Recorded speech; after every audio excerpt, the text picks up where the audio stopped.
sabi nila na kapag ng babae, ibigay nyo na doon sa mga kabit. Ibigay nyo na doon sa mga babae nila. Ay nako mga legal wife, wag nyo nga hayaan. Hayaan yung magdusa sa piling ninyo.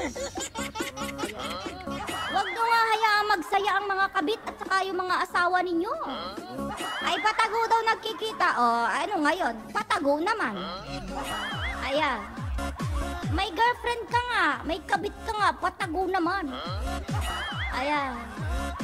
Kahit na, marib eh. Ayan. Basta asawa ko, nakatali sa akin. Ayan. Sa mata ng Diyos at saka sa papel, asawa ko yan, kahit kabit-kabitin mo pa yan. Ayan, magdudusa yan sa piling ko. Hindi ko kayo hahayaan maging masaya. Lagyan ng CCTV ang itlog. Ayan. Anong lagyan ng CCTV? Hayaan mo! Gamitin ang itlog hanggang mawala ng laman. Ay, diba? Ayan. Meron bang masaya sa patago? Wala naman, diba? Diba dyan, Carol? Walang masaya sa patago. Ay di tumago kayo habang buhay. Tatanda rin kayo. Manghihina rin ang mga tuhod ninyo. Tingnan ko lang kung makakayod pa kayo. Diba? Ipatato ang mukha ng asawa sa lalaki. Tatuan sa noon, no? Patato ko yung mukha ko sa noon niya. Ayan. Oh, may stamp yan. Kitang-kita ko sino nagmamayari dyan. Diba? Ganun yun. Yung wedding ring, pwedeng itago sa bulsa, no? Pag magkikita. Sige. Pwede palang itago yung wedding ring, ha? Palalagyan ko sa dito, tanikala. Yung wedding ring malaki, yung di natatangkal sa liig. Diba? Walang masaya sa laging panakaw na sandali. Yes. Kaya sabi ko sa inyo, anong hahaya? Tapos yung pepe mo, ipapatato sa tete niya. Busit ka talaga kapatid. Etong kapatid ko na to kung ano tinuturo mo sa akin. Ayan. Bakit doon mo ipapatato? Nakatago yun. Hindi ka naman pwedeng maglakad na nakaganyan ka. Nakahubad yung ano mo. Ayan. Ipatato mo. Gaano ba kalaki?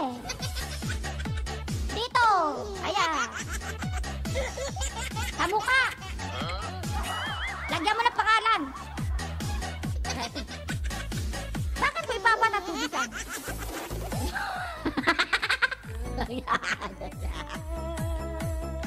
Bulunan ka din. Yung kapatid ko sa bibig. Bakit sa bibig? Nakatago din niya. Bakit pag naglalakad ka ba nakaganyan ka? Hindi naman Sa mukha. Dito. Patato niyo sa mukha. Lalo ba kahaba yan? Ganyan? Sakto sa noo yun. Yung pem-pem. Gano'ng kalapad? Sakto sa mukha. Ayan. Naku. Patulugin talaga, no? Lalaki, no? Tatukan dito, Gano'n ba kalapad yan? Ganyan?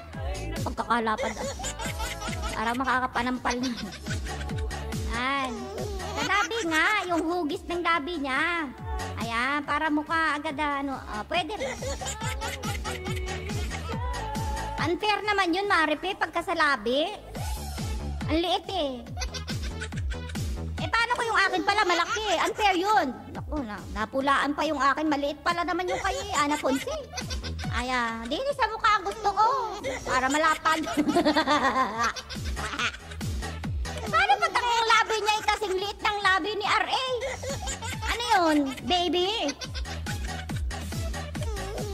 Dapat yung malaan, Curtis. Ang laki.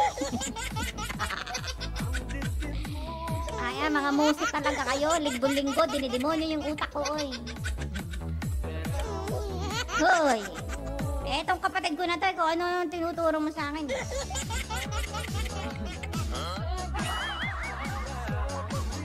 Pasaway kayo talaga